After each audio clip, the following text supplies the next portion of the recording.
1S, it's broadened a little bit, so handling is a little different. Also, we have different wheels, obviously different bodywork. So it's got some other kind of developments going on in terms of tank design. We're still working on our final exhaust system for it. And then there's a whole bunch of other design elements that are going on under here. We have a new instrument panel. The frame is different than the KR-GT1. It's not exposed, and what's going on inside is a little bit different. Oh, sick. We also like to do track rides. So there's the ponies for when we want to go fast on a racetrack. I'm riding the ZX-10 here, the Ninja. Guard's got the R1. Ross, who works the company, he's dealing with the Aprilia. And that might be Simon's. Really amazing, all of them amazing motorcycles, and it's really fun just to get together. We do a lot of riding with the arches and go on arch events and ride all through the Santa Monica Mountains, and that's great. But we all love riding, and if you're on a track, you don't have to worry about traffic or speed limits. Yeah, let's see, bikes that I haven't ridden that I wouldn't mind. Well, I mean, of course, the Vincent Black Shadow. There's a couple of examples of those. Probably some 20s Bruff Superiors. I've never been on a MotoGP, a modern MotoGP motorcycle. That might be kind of fun. You know? That'd be insane. Oh my god. Anyway, I've never ridden one of those. He's like fangirling. Get on a Bruff and a Vincent Black Shadow. Get the chance to ride a MotoGP bike. That'd be pretty awesome.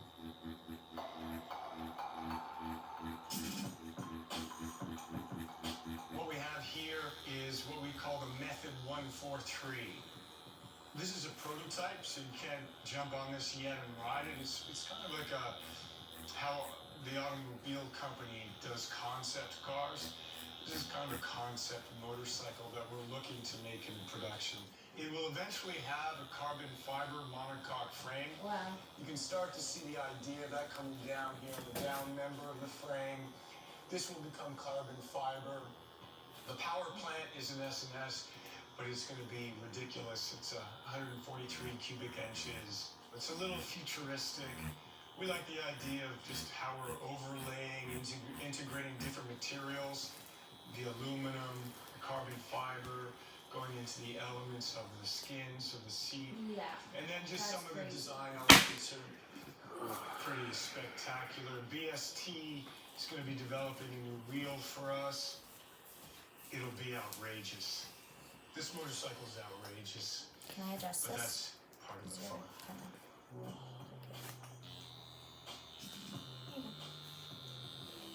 Advice to a new rider. I mean, if you're a kid and you're like starting off on a little mini bike, I mean, people are gonna show you what to do. If you're a young adult and you're not dirt riding and you want to get on the street, take a class.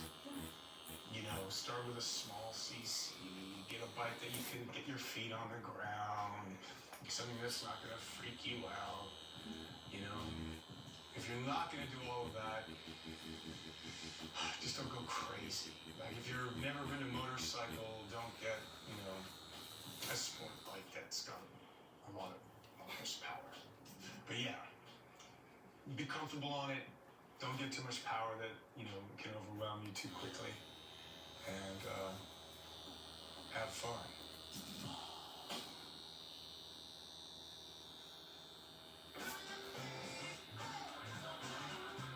The all-new Starbucks.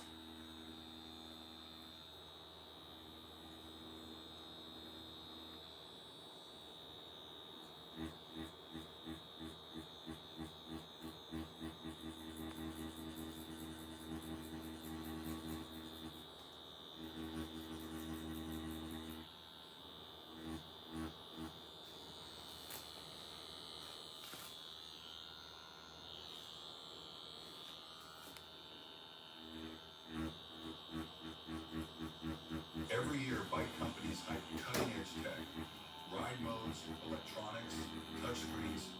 Yet the truth is brutal. Most new machines can't match the raw dominance of 90s legends. That's why we're counting down 15 motorcycles from the 90s that still destroy modern bikes. From the car warriors and bulletproof thumpers to hyperbikes that bend physics. These icons prove power and reliability never age.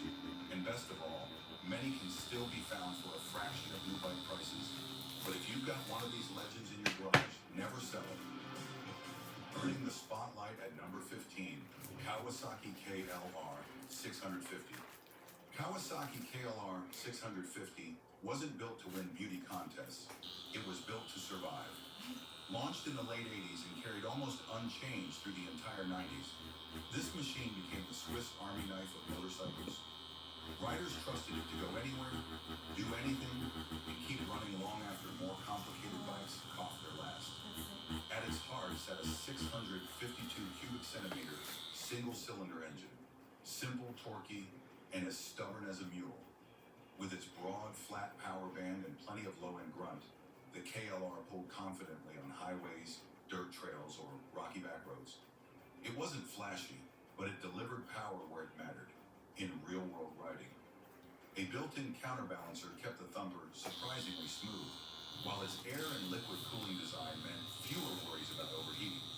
For long hauls, it offered stable geometry, a relaxed riding stance, and just enough comfort to chew through hundreds of miles without complaint. But the real magic of the KLR 650? Simplicity. Carburetors instead of computers. Basic wiring instead of fragile sensors. Long travel suspension that could soak up potholes, fire roads, or desert woods. If something went wrong, you could fix it with hand tools in the middle of nowhere. A promise most modern bikes can't match. And then there's the value. Modern KLRs cost well over $6,000, but a clean 90s example can still be found for under $1,000. Combine that price with its legendary toughness, and the KLR remains one of the most practical adventure machines ever built. But while the Kawasaki sharpened the KLR's rough edges, it still leaned hard on old-school simplicity and minimalism. That stripped-down character gave it charm, but it also meant leaving some performance on the table. Now imagine a motorcycle that keeps the grip and durability, yet adds a layer of brute force and refinement the DR could never reach. And if you are a speed lover, you will need to hold on for a surge of power that makes modern bikes feel tame in comparison. Blazing in at number 14, Suzuki DR 650 SE. When Suzuki rolled out the DR 650 SE in 1996, they built a machine so tough and versatile that it still embarrasses many modern dual sport bikes. This wasn't a flashy motorcycle. It was a tool designed to get riders anywhere they wanted to go and to keep doing I it don't know what year they're talking after about. year That's why I without look drama. sick. At its core sat a